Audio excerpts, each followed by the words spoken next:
Spoken Labour. I haven't thought about flying for a long time. I haven't dreamed of that moment when I was alone above the clouds for a long time.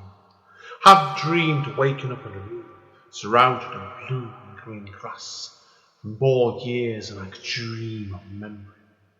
I haven't walked back into the past or scratched on the doors of my origins, where it all came from, since I held up that cape for the last time. Return to Cape Town 10th Year Anniversary Edition is a revised version of Andy N's first poetry book. The book can be purchased from Amazon and it contains numerous additional material. Spoken Label. Hi, it's Andy N from Spoken Label. Thank you today for streaming or downloading another episode of Spoken Label. Spoken Label was originally set up on beginning of 2016 and as of speaking has currently nearly 300 sessions. The full archive is available on Spoken Label bandcamp.com. Although it is available for free for stream and download if you wish, I am always grateful for any sort of kind of donation to enable me to keep the running costs of this podcast going. And enjoy. Take care. Bye bye.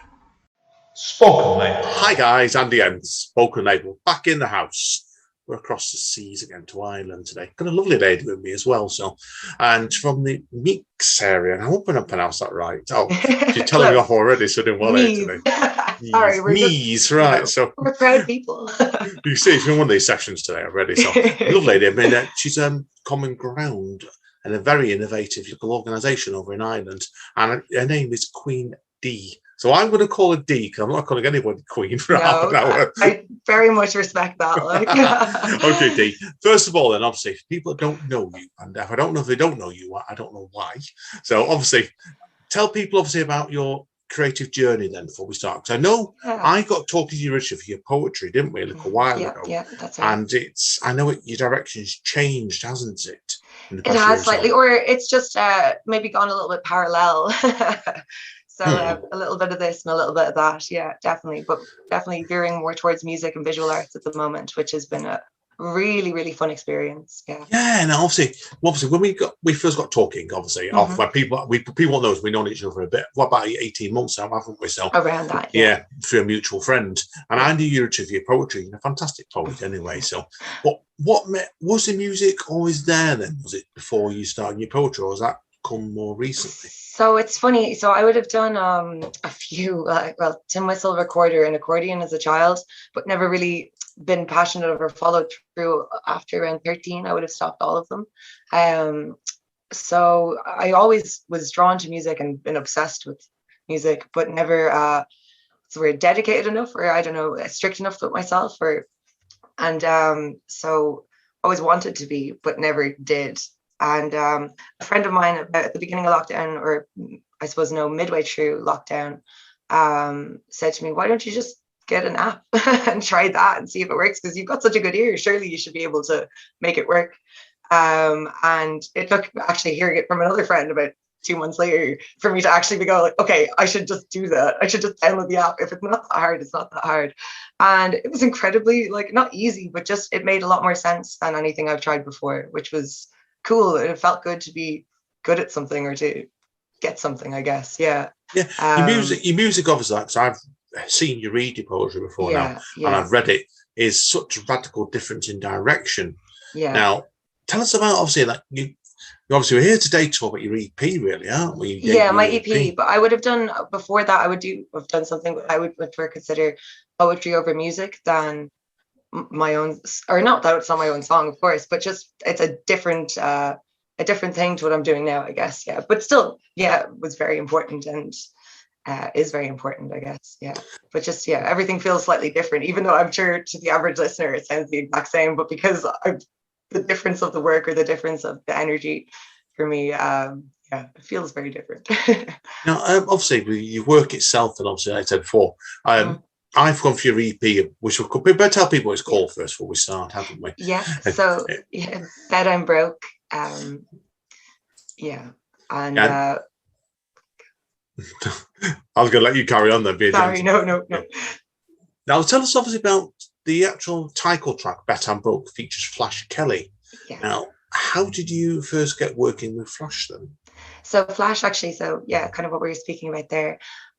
He would have helped me with, he's a very old friend of mine, also through Maynooth really, and then eventually Common Grounds, which we would have both been very much a part of when we were in college. So he's an incredible musician, definitely just one of my favorite artists that I've ever met and ever even heard, I'd say, up there. We made Sleep Deprivation May Cause Hallucinations together last year, so it would have been just after I was talking to you really. It would have come out around that time, I think. And so yeah, we hadn't seen each other really for a long time, and the first time we got together, he was showing me all of the stuff he was making on Ableton, which was just me mind-blowing, like to be able to go from guitar to Ableton's a great package. It really is. Unreal. Yeah, because I've got performed to, I've got two musician mates that use it full time, and I find it brilliant. I'm old fashioned because I use SoundForge. I'm more on the mixing side and my side. See, and I would have no idea on that. Like, yeah, I'm the sort of guy that uses all the VST plugins and use it to start bending sounds around and stuff and twisting them. So that's you why sound much more like my current mixer, Oisin O'Neill from Runway Lights. That's exactly what he said to us. Yeah, very, very cool. But yeah, so Peter and I, we met up during kind of the lockdown break. We were just like, okay, let's make a track, and we worked on that kind of over and back a lot online, which was interesting. It was actually really, really good, and it surprised me that it was so easy to do, where I would normally feel if I'm not there in person with someone, I'm just not going to get anything done. So it was cool. Like, I think that's what's good about the internet and technology nowadays, because it's not like the old days. You might go into studio and spend 6 weeks working on a track. Exactly. Yeah, because I presume did you do your tracks on Ableton yourself? Did you, or backwards and forwards, or? So he did that track on Ableton, but then when I was doing my own music, it was on a totally different app, just on my phone. So that was So those are the 4 tracks, and then Peter and I's track, or Flash and I's track, should I say? Sorry, Flash. Yeah. I don't think you'll mind. I'd be surprised. But yeah, really, really, really good experience both ways. Like, so we did a little bit of it live and then a lot of it online, and it was cool. Yeah, and it's really, really cool to be able to see that that's totally, like, even if it takes a little bit longer when you're getting used to it, that's a totally viable way of making music. You know, it's something I would never have considered. Yeah, you can. It's fascinating with technology nowadays. And digressing slightly, but it's raised the same point. Manda's best mate is a radio DJ, does a local radio station in Manchester, and her laptop broke down a week into lockdown last year, and they were asking her basically can she record a program and send it in, and she was doing it over her phone. Yeah, 100%. Yeah. That's why it shows you it's what technology like nowadays. Yeah, I love it. It's the best thing ever. Like, no, I'm really delighted. Like, I leaned into that in my videos as well, for the these videos I have released, and the ones that are to come. They've all been done on my phone, or on a friend of mine's phone who very kindly helped me out, Joanne Whelan, another really talented artist. Like, yeah, brilliant. No, brilliant. Yeah. I've seen the videos and they're great. They're really, really they're weird, creative. And I love them. Like, yeah. I'll say surreal, but I think surreal is probably not the wrong word. Yeah, but I understand. But like, it is. It's like kind of, I don't know if uncanny valley is even the right word, but just seen through your phone screen rather than, which is a different reality in some ways to real life. You know. Yeah, I think it is, isn't it? But it's really good when you're doing videos like that. I wouldn't even know what to start doing shooting videos. I'm not that way inclined, but I do everything else, but not videos. No, I get you. Yeah. But they are great fun to do. They are definitely. They are. Yeah. And how did it feel? Did you think it added a lot to your music and doing little videos? I did, and even like the stuff. So I'm still in the works of 2 of them, and I just like it's such a creative process in a totally different way, and yet so satisfying. And like I've actually been distracted from I've only just started writing again the last week or 2 because I've been so focused on them, the last ones I'm doing. It's funny. Yeah. Completely takes your complete focus, and especially when it's something that I'm learning. So especially with Bet I'm Broke, it's such a lot. All the rest of them have been short and quite easy to do, but Bed and Broke, it's like you'd be surprised 3 minutes and 48 seconds is actually a really long time when you're trying to get good quality footage into it, like, you know.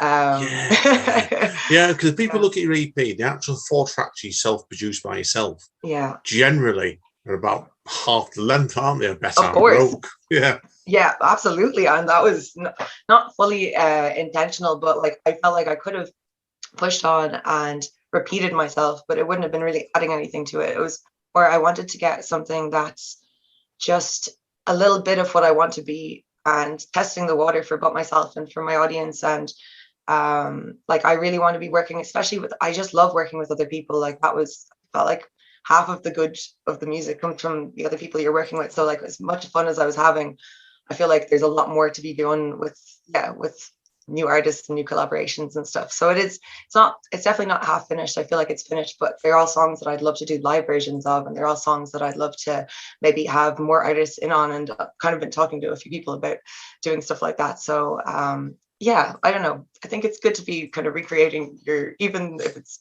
your music, even if it's I was going to ask you.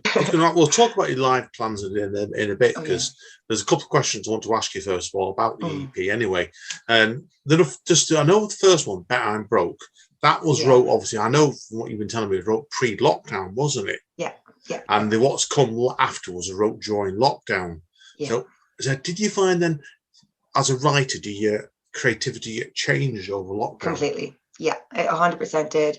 My poems got so much shorter. Like I was just instantly, like the last long poem I wrote was last summer, when I was coming back from Mayo, and it was maybe, compared to my other stuff, it was still like half the length, you know. Oh God, yeah. It was going through town, yeah. And so it was mad. I've just been so much more content and so much less stressed and anxious. Like poetry is very much for me, it's a way of getting my feelings out, like, or kind of venting in some ways, you know.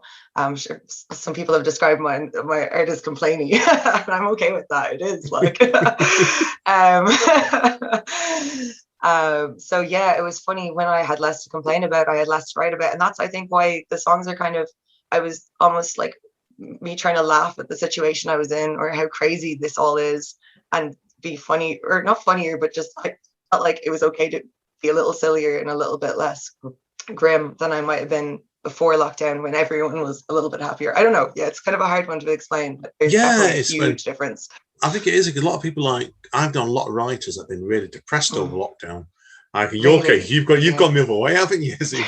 Well, I don't know. There was a lot of downs as well, but it was easier to laugh at them or something, or it was more important to laugh at them. Yeah. I mean, some way it's gone the last 6 months. You don't laugh, you probably cry sometimes, probably don't you? Yeah, exactly. Yeah. Now, obviously, the other major thing I want to know about, obviously, with the EP, then is like people always might have guessed your accent, you're Irish, but if they listen to the EP, I didn't get any sign of any Irish accent on it. Yeah.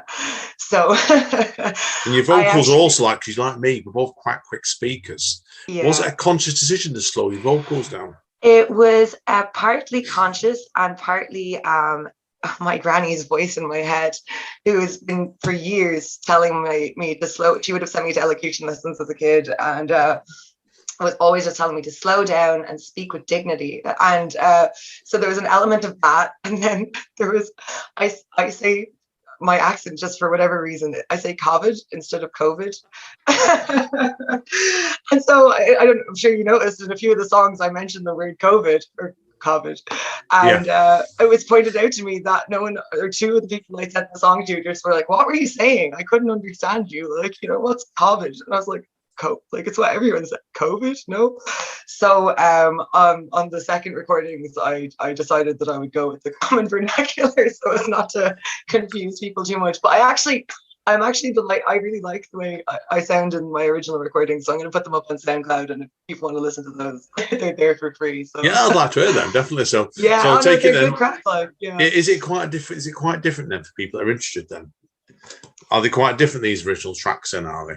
No, they're not too different. Oisin, so I re-recorded the vocals on 3 of them. The Bed I'm Broke is as it was. Peter and I had that pretty much bang on. It was great, easy. And then the one was mixed by someone else. So that was Oisin O'Neill, who I mentioned earlier on from Runaway Lights. He did me a massive solid and did Getting Through It, which is probably my second favorite off the track. Or it's kind of a joint second, but like, I love it. Yeah. Now, I want to talk about also as well, obviously, there's a remix been done since, hasn't there? Yes. On yes, SoundCloud. Now, yes, I've really enjoyed this, I must admit to you. Yeah. And I'd like to know a bit more about this. Sure, I don't know, yeah. So I don't know actually, T2H a man I would is, nurture my but mom. respect. I just messaged me on Facebook. Pardon? Sorry, Yeah. no. You're right. Yes, yeah. Does that sound drop for a second? Yeah, then, yeah. no? I was going to ask you, It did for a second. No. Yeah. Tell us about TH2 then, who did the remix. TH2, you're dead right. Yeah. He remixed. I asked if he could have my vocals, and so I was 100% fine with that. A very good friend of mine, Celine Kiernan, told me once that you should always be okay to kill your babies or murder your babies, and basically not to be too precious about your work, because you'll learn so much from letting other people work on it and work through it. I took that to heart, and so yeah, I was delighted that someone wanted to work on my stuff. And it was so interesting because I love the beginning of it. And then there's another part where it was almost jarring to listen to something so different than what I had in my mind. But at the same time, I absolutely adore the fact that it's out there and that there's an unbelievably cool version of my track that you could absolutely go raving to. Which is fast. Yeah. It's completely different. That's why. Yeah. And we were talking about this before, weren't we, over remixes? And I'm always a believer when a remix is good, it can really add a different side to the track. Yeah. And did you feel like I've had people to remix some of my old stuff in the past? Yeah. And when that first came through to you, were you almost too excited, almost play it back for yourself? Yes. And then when I actually played it back, I had to pause it and take a 10-second, maybe a minute and 30 seconds in. I was like, oh, okay, take a moment. Are we okay with this? Yes. Oh. Yes, we are. Listen to the rest of it, and it's shocking. And actually, it's funny. I would have done work on, say, visual designs for friends on poetry and on stuff for CG. And it's the same thing when they get it. They're like, oh, that's not the same way I envisioned it. Could you maybe do it? And even though they wouldn't have given you any hint or any indication as to what they wanted, it's just so different than they're imagining, or their version of it. Yeah. Yeah. If anyone wants to do more remix of Dee's stuff, get in touch with her. Most definitely. Links will be at the bottom. She'd love to hear someone do a hardcore speed metal version of her tracks. Anytime, I'd be honored. Yeah, most definitely. Is there any sort of genres? I'm jokingly here saying this. Any genres you'd like to see people ever go at with your music as remixes? Oh, like electro funk. I've always had a real soft, guilty pleasure for electro funk. I'm not gonna lie. No. Some Proletaire, or actually, if I was just being straight up for my favorite remix artist, if Soulwax ever wanted to do I don't know if you've heard his version of Fontaines. My God. If he ever wanted to do anything, just give it all. All my rights done. See, some point, get in touch. Definitely, right? So I would say. Yeah, there you are. Let's shout out now. Now, I know obviously you want to do live dates, don't you? Obviously, I do. I would love to. When the lockdown eventually lifts. Now, how do you envisage how you do them? Yes, I really do. I can see myself having a very much just someone behind me drinking a can and pressing play on the laptop. I used to do that with electro band myself years ago. And I used to wind up. I used to wind up the guy who's doing the vocals because I used to vanish, and when I wanted to have a pack of crisps halfway through, you see my hand has come through the cursing at the back, munching crisps and pressing the buttons. But to do nothing. Yeah, no, that's the easy version. Eventually I would love a three, so go the absolute opposite way and have 3 backing singers and a full big ass band with some brass section. I don't know, I'd like to try it. Yeah, try all the ways if possible and see what fits. No, good luck with definitely. So I know obviously you were looking at the two of you, weren't they, on stage and on the initial gigs anyway, weren't they? So that's why I was it would be good. Would you be this sort of vocalist? Because I know some singers that kind of like me are shit remembering words. Oh, would you? What you like memorizing? Your vocals, are you quite good at it? I'm actually very good. Yeah, no, it's been one of the only skills I've got. I'm terrible at remembering absolutely everything else, but lyrics and poetry, they usually stick in my brain. Although I suppose I haven't been practicing really as much as I should over lockdown, apart from actually doing the EP when those songs are just drilled in. But with other poems, I'd be kind of like, maybe I should just be saying them the odd time, making sure they're not falling out. Yeah, no, I could love it, definitely. So do you envisage any another EP on the way then, or would you want an album I do. next? So I've got 2 songs in the work. It was so funny. I was in such a like great creative flow at the beginning of my EP. I had like so the 4 songs and then 3 other songs I was working on, and I realized I wasn't getting anything done because I kept jumping from one to the other and just getting distracted and forgetting what I'd been doing in the other ones. So I had to put the 3 future songs aside, and just I've started coming back to them now. And it's funny, apparently other musicians get this all the time and I shouldn't feel bad about it. I kind of hate them now, even though it's only been like 3 months since I was working on them. So I do, they all do fit together in a way, but I've been chatting with a few of my friends and I would like to kind of work on with other people on them rather than just by myself. That will benefit them. Really nice, I thought, because I'm at the stage sometimes you just get getting going in your creativity in debut EP, and when you get the follow-up material ready, material can be coming out that fast. You're in danger sometimes of outgrowing it, aren't you, I suppose? Yeah. Or it's just not being very good because you were just this sounds great, and then you forget about it for a reason to an extent. But I think there are maybe a few little bits, definitely lyrics and writing in them that is worth using, but I'm not so sure about some of the beats. Like, they're very trashy. Yeah, well, some of the stuff I do in my ambient band sometimes it can be very which is lovely as well. It's improvisational stuff, and sometimes I can plug on play it back about 2 weeks later just for releasing it and thinking, heck, oh dear, heck, and no, delete, cancel, release. I've done that before now. Yeah, well, I delayed the release of my EP because I had that experience with 3 of the songs. I recorded the decided to re-record 2 of the songs and thought one was grand and that'd be fine. And then once I went home and actually listened to the 2 of them compared to the other one, I was like, oh God, no, I can't. I have to now go and re-record the vocals on this one. So it added an extra like 5 days onto me before I could get into book it or to record it again. Like, really silly. It happens sometimes. It happens. It's a lesson learned. Just do all the recording in the same studio. That's the way to do it. That's what I think it's the way it goes sometimes. I think it's just, I mean, you learn from it next time you do your material, definitely. So do you have any gigs penciled in yet, or is it you still waiting for lockdown to lift where you are? So I don't have any gigs for myself, but I'm very much hoping to organize a gig at some stage in the near future with a few of the girls from CG. So Elkin and Stanley specifically. You were talking about a video before, weren't we? That you shared the Queen Dee page and Fragility, and I was just out there playing it back before. I was spellbound with that. It was you can't not watch it. Like, she's just iconic musician, really, really cool. In fact, all the girls they've absolutely been destroying it over lockdown. All have released new tunes. And then Rita Perry, who's a photographer on CG technically, but is also a fabulous musician, singer-songwriter, is also releasing an EP, doing it with her dad, which is super cool. Like, really? It's just, amazing. So I'm hoping that we'll be able to get a gig maybe in the next 2 months, 3 months. It's going to be outside. So, Fingers crossed. Fingers crossed. So, make sure you get a live stream of it set up. Oh, absolutely. No, we can't deprive the internet of that. Like, oh no, definitely. I could love it definitely with that. So, and then I take it then for your live set then. Would it be the 5 tracks with a few extra new tracks on the way? That would be the dream. Yeah, but I definitely have to work on getting someone to come play with me or work on my own playing. Or would you do a cover even then? A cover? Yeah, would you do any covers? Oh, absolutely. Set? Oh, 100%. I'm probably of both poems. I just think that if you're doing a set, like, you want to make it a bit of a spectacle.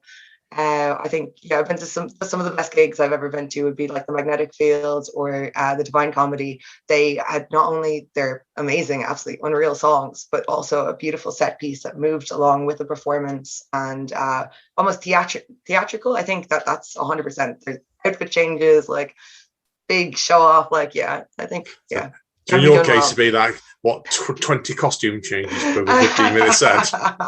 At least, Oh, we're disappointed we wouldn't. Go and do a 1.5 minute song, then disappear for 2 minutes. Can you costume? We'll have to get into the magician's thing of like the up-down change, Oh, God, yeah. Something like that. If I've seen people do that, you just don't know how the hell they do it sometimes. All these costume changes. It's the only real magic that I know, Well, that pretty much answers all the questions today, Dee, anyway. So, okay, to conclude, as I always say, that if people want to find out more about you, where are they best going? So you can follow me on Instagram, is probably where I'm most active. So it's Queen Dee Sheen.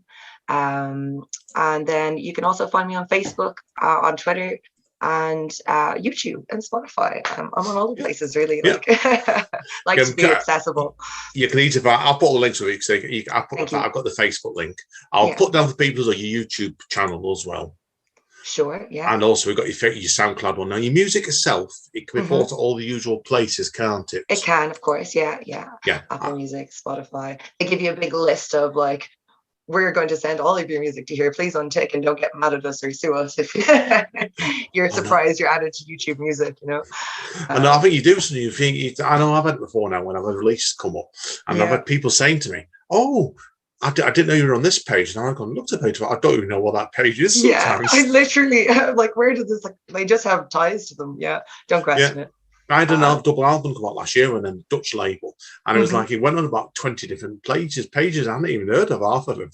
Oh my god, that's so funny. It's a friend of mine was saying that his song of his got picked up on a Canadian playlist and got like 1,000 listens overnight, and has been getting continual listens from it ever since. You know, last 4 years. You do it. So you never know how this happens. Like, it's like small things that make you money. Like, yeah. Oh, and I've had pennies on Spotify. Been the word pennies. Pennies. Well, look, yeah. No, I haven't gotten much more myself. Maybe €1, like. Well, who knows? Who knows? When you've done your first million seller in your next EP, who knows, right? Yeah. So does it matter? Like, you know, as long as we're having fun, I think that's the main thing. I think that's the best way of doing it. So if you lose the pleasure of doing it, then it comes out. You get too professional. There's no point doing it in my mind. Definitely not. Yeah. Right. Anyway, Dee, we'll let you go. It's been a pleasure today, my friend, as always. Thank you. I would say keep in touch, but we do speak all the time anyway. Right, well, we'll speak to you all soon. Take care, guys and girls. As Don Callis says, stay safe and stay over. Thank you, Dee. Hang around, of course. I need to speak to you, okay? See you all soon. Spoken, mate.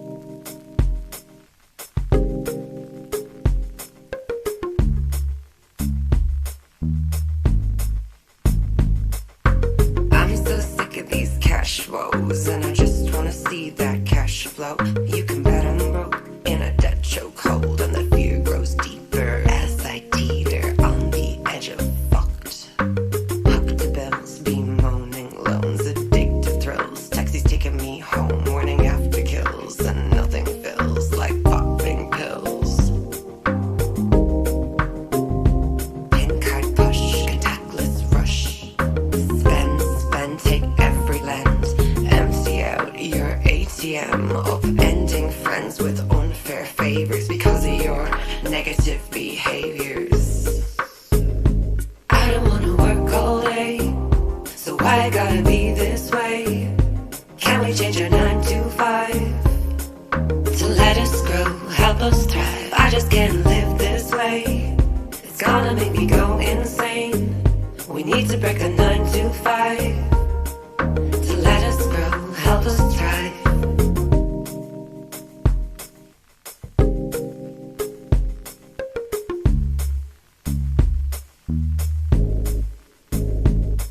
So we just go drinking, ignore that sinking feeling. Stop that thinking, head is reeling. Cash points blinking, coins are clinking, and I'm in the hole again. I'm so sick of these cash woes, and I just wanna see that cash flow. Please blow up, sew up, button up my wallet. I don't got it, but I still flaunt it, and I'm haunted by the notes I wanted to save. Does it seem strange when it's spent on rent, healthcare, public transport change? Sure, there's fuck all left when you're stuck on that minimum wage. I don't wanna work all day, so why gotta be this way? Can we change our 9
Spoken Later.